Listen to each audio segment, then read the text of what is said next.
Tak ahoj, vítajte na kanáli For Work and Fun a v dnešnom videu sa pozrieme na ponornú pílu Parkside zo série Performance. Takže poďme na to, vyskúšame a poriadne ju otestujeme. 5 stupňov, 2 cm.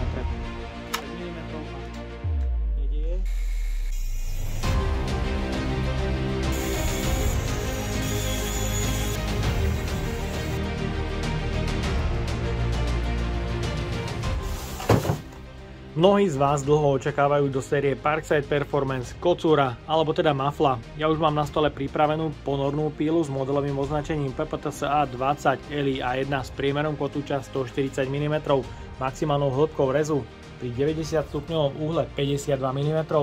V balení nájdeme vodiacu lištu z hliníku dlhu 140 cm v cene 150 € s 5-ročnou zárukou a reguláciou rýchlosti. Takže poďme na to, odbalíme ju.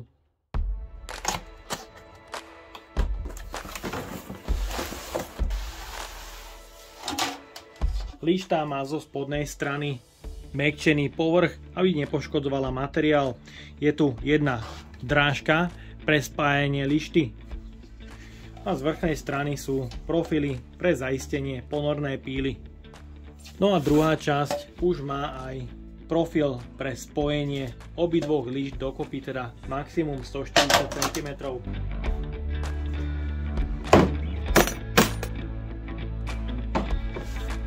V balení nájdeme užívateľský manuál, jeden imbusový kľúč veľkosti 3 pre spojenie lišty a hĺbkový doraz pre vedenie píly po okraji materiálu. No a v balení je obrovská robustná ponorná píla na X20-kové batérie. V kufríku je dostatok priestoru pre uloženie s 8 Ah batériou. Je tu na to dostatok priestoru pre uloženie. Je tu ďalší organizér pre uloženie 4 Ah batérie. Ďalšie miesto pre nabíjačku, pozor, je smart. No a v kufriku je dostatok priestoru pre uloženie ďalších batérií 4 alebo 8 Ah. Dokážete ich tam naskladať až 3 kusy. No a kufrík bez problémov zavreš. Dizajn a ergonómia ponornej píly je na vynikajúcej úrovni, je to fakt veľmi pekne spracované a v ruke sa kvôli ergonomickému madlu drží výborne, pretože je to hmotnostne už ťažší stroj. Je tu madlo pre obojručné držanie stroja. Ergonómia je na tom výborne aj vďaka lište, ktorá je z dvoch častí, ale trošku nešťastne spojená v hliníkovom profile iba jedným spojom. To môže mať za príčinu, že pri prechode cez spoj píla môže zadrhávať. V tomto prípade sa to zatiaľ nedeje, ale možno časom, keď sa spoj vymyká, môže dôjsť k otvoreniu lišty. Ponorná píla je konštruovaná tak, aby s ňou bolo možné rezať aj pri tých najnáročnejších aplikáciách, preto ak sa vysunie kotúč, je vzdialený od bočného krytu maximum 10 mm pre zarazávanie materiálu, napríklad pri okraji steny. Taktiež tu nájdeme piktogram o smere rotujúceho kotúča a dve risky pre ukončenie rezu. Taktiež je tu možnosť pre napojenie k externému odsávaniu prachu na 360 stupňov. Výmena rezného kotúča je mimoriadne jednoduchá. Stačí preklopiť poistku pre zablokovanie kotúča, pílu podvihnúť a poistkou nakloniť dopredu. Vtedy kotúč píla poistkou záretuje v danej polohe. V madle je pripravený imbusový kľúč veľkosti 6. Po zatlačení poistky zablokujeme kotúč a imbusovým kľúčom už len povolíme skrutku. Kotúč je bežný s priemerom 140 mm a hrúbkou 1,8 mm. No a vnútorný priemer osadenia kotúča je 20 mm. No a po výmene kotúča stačí už len preklopiť páčku a odblokovať zaistenie. Beznástrojový systém nastavenia hĺbky rezu až do 52 mm pri mierke A znamená použitie bez vodiacej lišty a mierka B znamená použitie s vodiacou lištou s hĺbkou maximum 46 mm pri uhle 90 stupňov. Rezanie pod uhlom je možné vykonať od 0 v plynulom nastavení až do 45 stupňov s maximálnou hĺbkou záberu 38 mm s vodiacou lištou. Ak je potrebné spraviť rez o čosi viac ako 45 stupňov, je potrebné odblokovať doraz, dostať sa o stupnienok viac alebo naopak menej a potom doraz preklopiť a ste znova v stupnici 0 až 45 stupňov. Po osadení ponornej píly na vodiacu lištu je tu vždycky prípadná vôľa, ktorá môže spôsobovať nepresnosť rezu. Tu je možné eliminovať dvomi excentrickými skrutkami, ktoré sa utiahnú, pozor iba s citom, tak aby píla nemala vôľu, ale aby pekne klzala po lište. No a zo spodnej strany, prečo najlepšie klzanie, je tu hliníková základňa, ktorá je celkom pekne spracovaná rovnako s bočným krytom.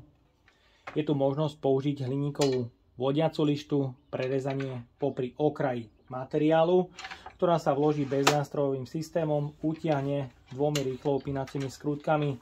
Maximálne zasunutie na lište je zhruba do 4 až 5 cm, maximum 15 cm, ak sa ponorka ale vyberie. Zasunutie dorazu je možné o 2 cm viac. V píle je použitý výkonný brushless motor s maximálnymi otáčkami na 6. rýchlosti až 5500. Je tu 6 manuálne nastaviteľných rýchlostí od 2800 a 1 režim Eco. Svieti to pekne na zeleno, taktiež je tu kontrolka preťaženia svietiaca na zeleno, ak všetko je v poriadku, a ak je stroj prehriatý, kontrolka bude svietiť na červeno. Výkonný brushless motor je osadený tak, aby píla po preklopení schádzala čo najviac k základni. Ďalej sa pozrieme na otáčky stroja.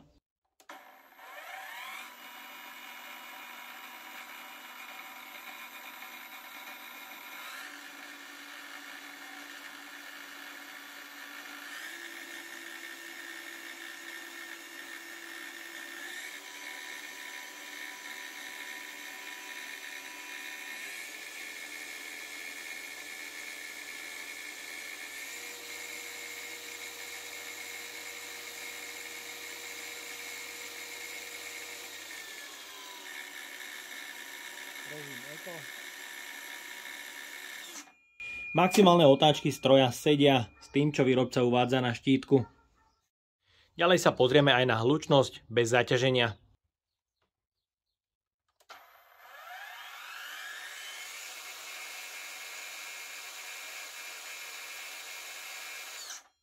Ktorá je veľmi priateľná. Pozrieme sa aj na hmotnosť stroja bez batérie. Je 4040 gramov. Ak sa použije 4 baterka, je to 4641 gramov. Ak sa použije 8 Ah, je to 5050 gramov. Teraz sa pozrieme, ako je píla fabricky nastavená, ak sa podľa ciferníku na stupnici nastaví na uhol 0 až 45 stupňov. Je vidieť, že je to veľmi nepresné pri rezaní 90 až 45 stupňového uhlu. No a to správne naklonenie pri uhle 45 stupňov voči základni sa mi podarilo až po nastavení nad 45 stupňov. Pre nastavenie kotúča do pravého uhla som na stupnici musel nastaviť 1 stupeň.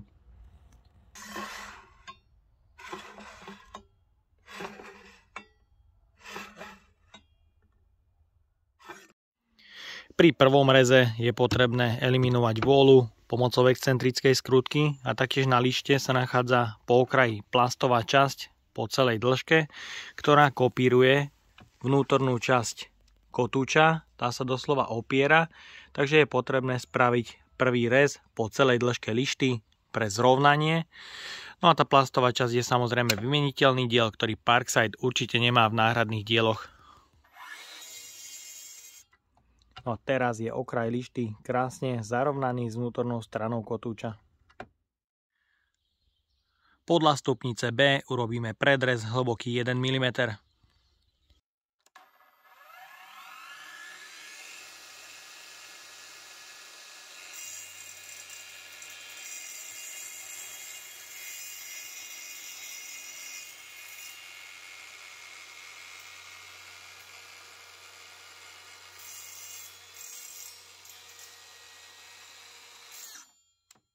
Pri nastavení hĺbky zanorenia 1 mm sa predrez neuskutočnil, čiže píla ešte nebola v zábere. Teraz nastavím hĺbku rezu na 3 mm.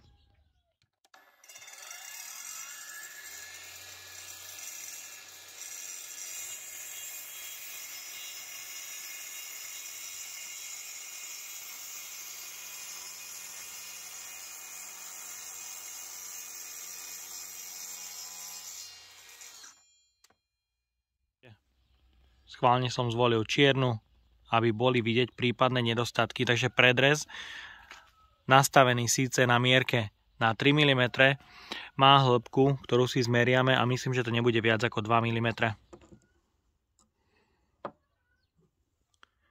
1,29 mm pri nastavení 3 mm, takže je potrebné sa s tým zoznámiť, naučiť sa s tým pracovať, pretože tie mierky nie sú presné.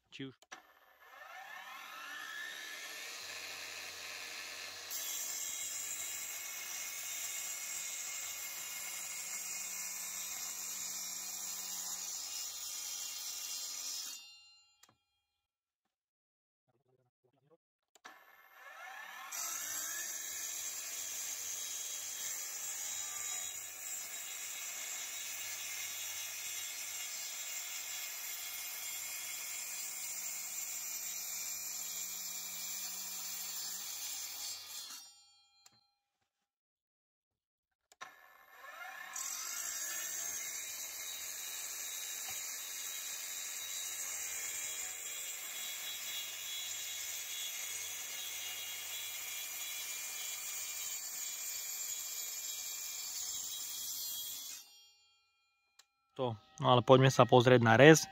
Tá vonkajšia strana, kde som prevádzal aj skúšobný predrez, je krásna, rovná.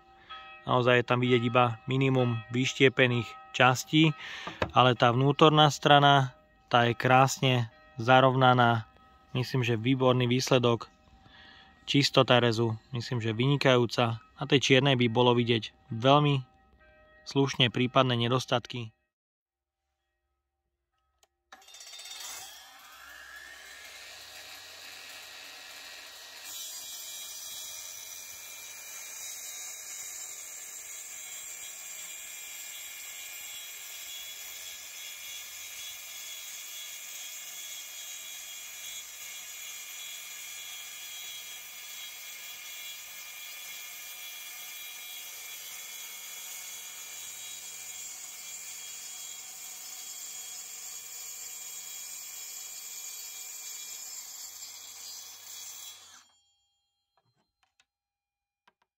Rezanie plnej hĺbky materiálu bez predrezu dopadlo omnoho horšie, kde na čiernej farbe je vidieť hneď chybovosť takmer na každom mieste, či už z vonkajšej alebo z vnútornej strany rezu po celej dĺžke.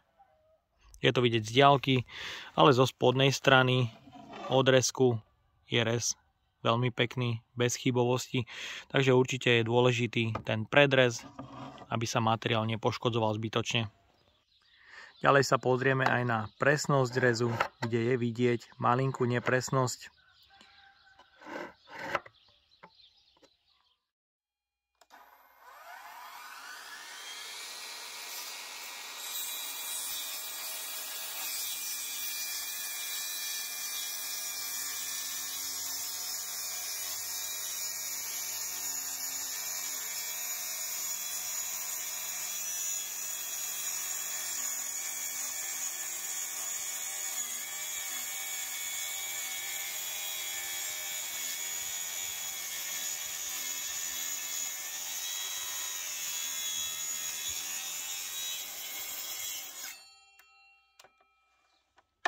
Výkon stroja je dostatočný na to, aby si poradil s rúbkou rezaného materiálu 40 mm na 1 krát.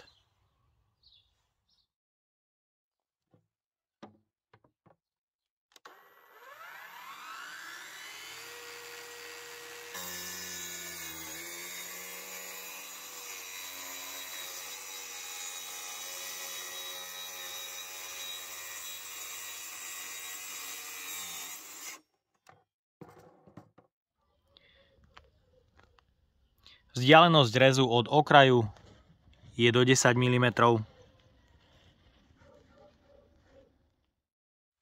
A ďalej vyskúšame rezať podľa rysiek na ochrannom kryte.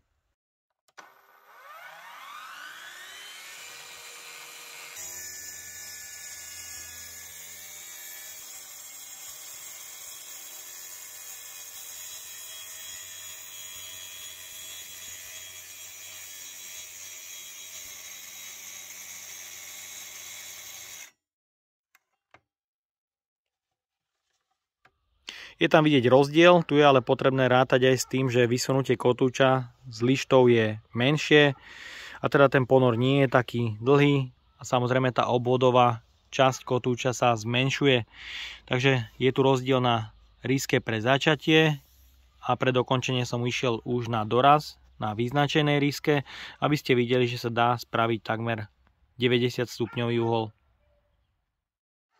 Mierka hĺbky zanorenia je v milimetroch, bohužiaľ nie v desatinách, preto vyskúšam teraz rezať na dvoch materiáloch vrchnú dosku, aby sme videli, či ju prereže alebo či poškodí tú spodnú.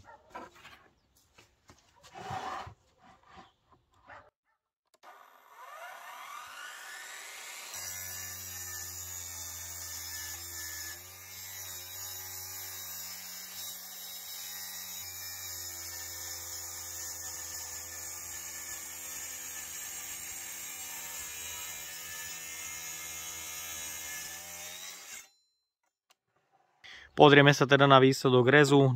Horná doska sa podarila prerezať bez nejakých problémov, ale na spodnej už je vidieť miestami poškodenie. Skúšal som to na viackrát, ako tu vždy na začiatku poškodí robustne dosku.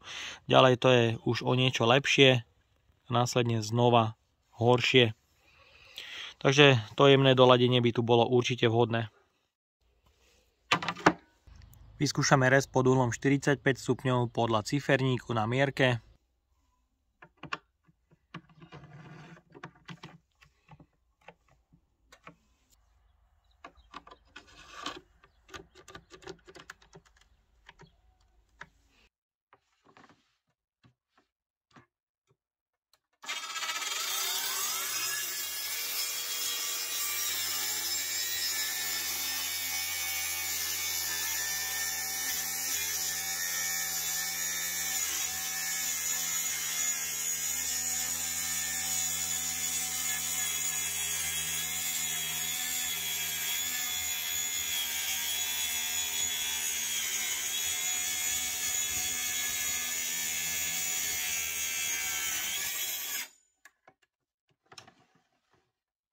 Zupnutou lištou to ide absolútne bez problémov, ale na druhej strane musím povedať, že rez vôbec nie je úplne presný a to som sa snažil kotúč zrovnať pomocou uhlomeru a je tu vidieť aj tak jemnú odchýlku.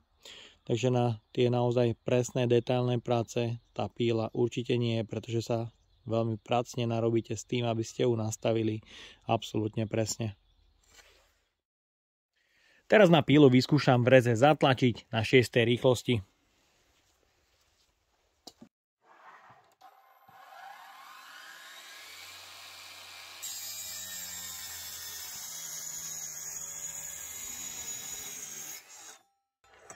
Paráda. Myslím, že výkon má viac ako dostatočný a taktiež si myslím, že ak by sa zmenil rezný kotúč za kvalitnejší, ten rez by dokázal byť o mnoho čistejší.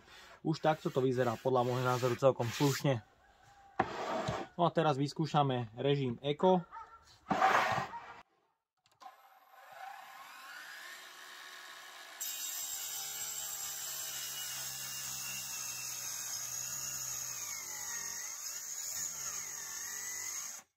No tu už je cítiť, že sa píla dokáže zastaviť.